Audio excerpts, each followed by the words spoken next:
বিসমিল্লাহির রহমানির রহিম। Hello everyone, আসসালামু আলাইকুম। কেমন আছেন সবাই?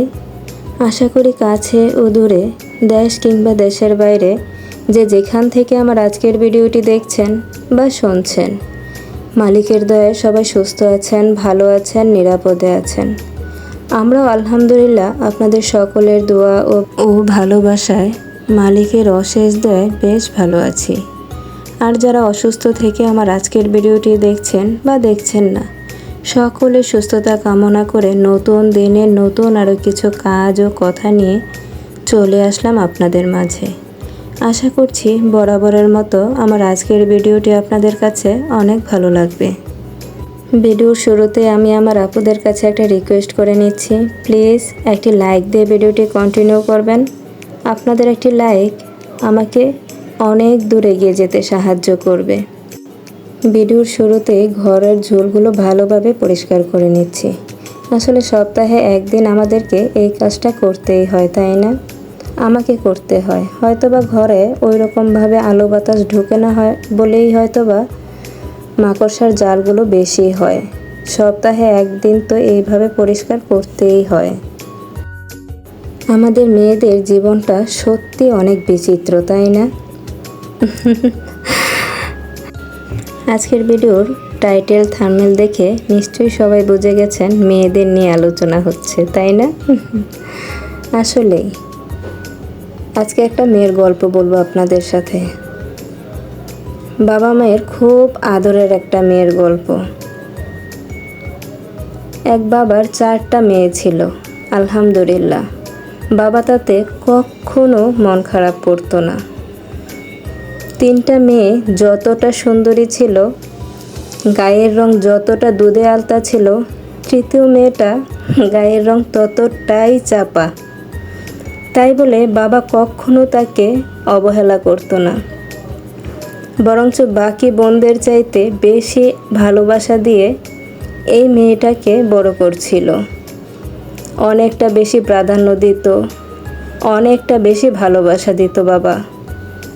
হয়তো বা মেয়েটি কালো বলেই বাবার মনে কোথাও একটা ভয় ছিল, আমার মেয়েটা যদি পরের সংসারে গিয়ে এই সম্মানটা না পায়। আসলে আমাদের সমাজে সাদা কালোর ভেদাভেদটা বরাবরই অনেকটাই বেশি, তাই না?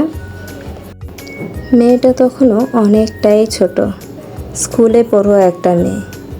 হঠাৎ একটা রমজান মাস, মেয়েটার জীবনটা একটা বাতাসেই যেন মেয়েটাকে অনেকটা বড় করে দিল। কি ভাবছেন? রমজান মাস রহমতের মাস, ঠিক না? সত্যি অনেকটা বেশি রহমতে মেয়েটার জীবনটা পাল্টে গেছে। আলহামদুলিল্লাহ। মেয়েটির বাবা ছিল সরকারি চাকরিজীবী। আর যেহেতু বাড়িতে কোনো ছেলে ছিল না, বাড়িতে ওই রকম কোনো হাঙ্গামা বা ওই রকম উশৃঙ্খলপালা চলা একদমই ছিল না। বাড়ি ভর্তি শুধু মেয়েরাই ছিল। আর যেহেতু বড় 2 বোনের বিয়ে হয়ে গেছে, ছোট 2 বোন ছিল বাড়িতে। তো একদিন হঠাৎ করে আসরের পর অনেকগুলো মোটরসাইকেল বাড়ির ভিতরে ঢুকলো। প্রায় 3-4টা মোটরসাইকেল। প্রতিটি মোটরসাইকেলে ছিল 3 জন করে লোক। শুধু একটি মোটরসাইকেলে ছিল 2 জন মানুষ, তার মধ্যে একটি মাত্র মহিলা। বাড়ির সবাই অনেকটা অবাক হয়েছে। যেই মানুষগুলো এসেছে তারা ওই সময় ওই সমাজে খুবই দাপুটি কিছু লোক ছিল। ওই দিনই বাবার রাতের একটা প্রোগ্রাম ছিল। বাবা রাত্রে বাড়িতে ফিরবে না। তো মেয়েটা এবং তার মা খুব বেশি ভয় পাচ্ছিল, কেন আসলো ওনারা। তারপরে আবার এই বাড়ির একটা রিচুয়াল আছে, বাড়িতে যেই আসুক খাবার না খেয়ে যেতে পারে না। যার জন্য আসরের পর আসা এবং রমজান মাস ইফতারের আয়োজন করলো মা মেয়েরা মিলে। এবং মায়ের মনে যেহেতু একটু ভয় কাজ করছিল, এলাকার কিছু লোকজনকেও ডেকেছিল, কিন্তু সবাই সাহস দেওয়ার পরিবর্তে আরও বেশি ভয় দিয়ে দিল ভিতরে। তো মেয়ের মা নিজের মন মতো করে সবাইকে ইফতার করালো, রাতের খাবার খাওয়ালো। সবাই খেয়ে দিয়ে বেশ আলাপচারিতায় বসেছে ওদের নিজেদের মতো করে। মেয়ের মাটা অনেক বেশি ভয় পাচ্ছিল, কি হবে, কেন আসলো। হঠাৎ রাত 10টা বাজে। একটা ছেলে বলে উঠল আরেকজনকে, যান গিয়ে কিছু সিডি ক্যাসেট নিয়ে আসেন। আচ্ছা, কে কে সিডি প্লেয়ারের সাথে পরিচিত জানাতে পারেন। কিন্তু সে 2004-05 সালে কিন্তু আমরা মোবাইলে ছবি দেখার কথা চিন্তা করতে পারতাম না, তাই না? তখন কিন্তু ওই বাড়িতে মোবাইল বলতে তারের মাধ্যমে সবার সাথে যোগাযোগ হতো, হাতে হাতে মুঠোফোন একদমই ছিল না। আচ্ছা, এবার ভিডিও রিলেটেড কিছু কথা বলে নিই। আপনাদের সাথে কথা বলতে বলতে আমি কিন্তু আমার বেডশিটটা চেঞ্জ করে নিয়েছি। ঘরের সবগুলো ফার্নিচার পরিষ্কার করে অফ ক্যামেরায় ফ্যানটাও পরিষ্কার করে নিয়েছি। তারপর বেডশিটটা পরিষ্কার করে ঘরগুলোকে গুছিয়ে তারপর চলে আসলাম রান্নাবান্নায়।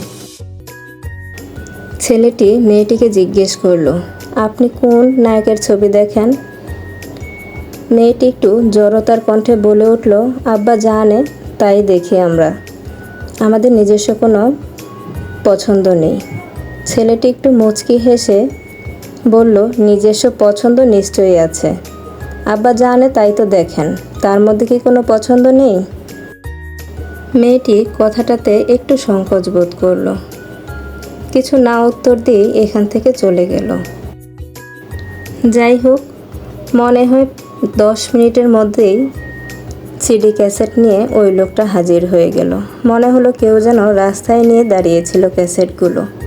ওনারা ওনাদের মন মতো ছবি দেখছিল একটার পর একটা।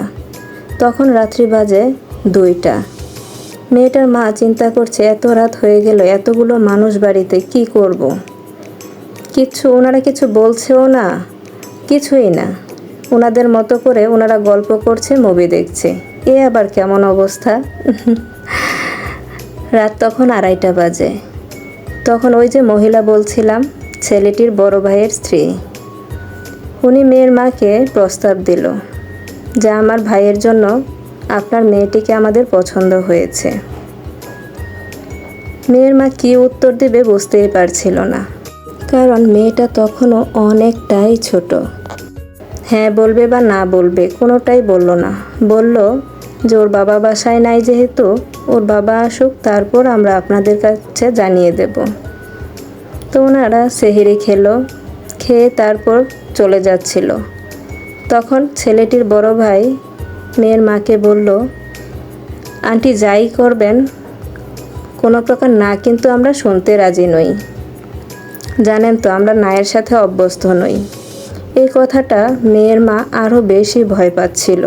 এই কথাটা কেন বলল? বাবার সাথেও যোগাযোগ করা যাচ্ছিল না। বাড়িতে ফোন ছিল, ওই তারের সাহায্যে তখন কথা হতো, কিন্তু বাবার কাছে তো আর মুঠোফোন ছিল না। ওই সময় মুঠোফোনের একদমই প্রচলন ছিল না। কি করবে মা? অপেক্ষায় ছিল কখন বাবা বাসায় আসবে। বাবা আসার সাথে সাথেই বাবার সাথে কথা হলো। বাবাও বুঝতে পারছিল না কি করবে। বাবা তার পরিচিত অনেক লোকজনের সাথে আলাপ করলো, সবাই শুধু ভয়ই দেখালো। কিন্তু মেয়ের পরিবারের সবাই চিন্তা করছিল, আমার এই কালো মেয়ের জন্য ওনারা এই রকম কেন করছে, কি কারণ ওনাদের? যেহেতু একই এলাকায় বসবাস, ওনাদের সম্পর্কেও মেয়ের বাড়ির সবাই সব কিছু জানেন, আবার মেয়ের ফ্যামিলি সম্পর্কেও ওনারা সব কিছু জানেন। যাই হোক, বিয়েটা তো একমাত্র উপরওয়ালার ইচ্ছা, তাই না? বিয়েটা হয়েই গেল। শুধুমাত্র 3 দিনের নোটিশেই ওনাদের বিয়ে হয়ে গেল, আলহামদুলিল্লাহ। বিয়ের সময় মেয়ের বড় বোনের হাজব্যান্ড ছেলেটিকে জিজ্ঞেস করেই বসলো, কি ভাই, আমার এই কালো শালিকে আপনি কেন বিয়ে করতে চাচ্ছেন? আপনার মতো এমন একজন সুদর্শন পুরুষ, দেখতে শুনতে মাশাআল্লাহ অনেক ভালো, তাহলে আপনি কেন ওর জন্য এইভাবে বিয়ে করছেন? আপনার কি অন্য কোনো প্রেশারে আপনি বিয়ে করছেন? আসলে আমার মনে হয় প্রতিটা মেয়ের বাড়ির আত্মীয় স্বজনেরই উচিত ছেলেকে আলাদাভাবে এই কথাগুলো জিজ্ঞেস করা, তাই না? মেয়ের বোনের হাজব্যান্ডটা একদম যোগ্য কাজ করেছে। কি সবাই আমার সাথে একমত কিনা জানাবেন কিন্তু। মেয়ের হাজব্যান্ড উত্তর দিল মুচকি হেসে। ওনার হাসিটা অনেক সুন্দর ছিল মাশাআল্লাহ। কি বলেন ভাই, আমাকে জোর করার মতো কে আছে? আমি একজন সাবালক, আমাকে কেনই বা কেউ জোর করে বিয়ের মতো একটা সিদ্ধান্ত নিতে বাধ্য করবে? আলহামদুলিল্লাহ, আমি ওকে নিয়ে ভালো থাকব। উত্তরটা শুনে বোনের হাজব্যান্ড অনেকটা শান্তি পেল। যেহেতু মেয়েদের কোনো ভাই নেই, বোনের হাজব্যান্ডরাই ওদের ভাইয়ের দায়িত্ব পালন করত। বিয়ের সানাইটা বেজেই গেল। দুজনের বিয়ে হয়ে গেছে। তারপরে শুরু হলো মেয়েটার নতুন জীবনের যাত্রা। আজকের ভিডিওতে আর কিছুই বলবো না, পরবর্তীতে অবশ্যই আপনাদের সাথে শেয়ার করব মেয়েটির জীবন কিভাবে পরিবর্তিত হলো। আজকের ভিডিও থেকে আমি এখানেই বিদায় নিচ্ছি। মালিকের দয়ায় সবাই সুস্থ থাকবেন, ভালো থাকবেন, নিরাপদে থাকবেন। আমাদের জন্য সবাই দোয়া করবেন। আল্লাহ হাফেজ। আসসালামু আলাইকুম।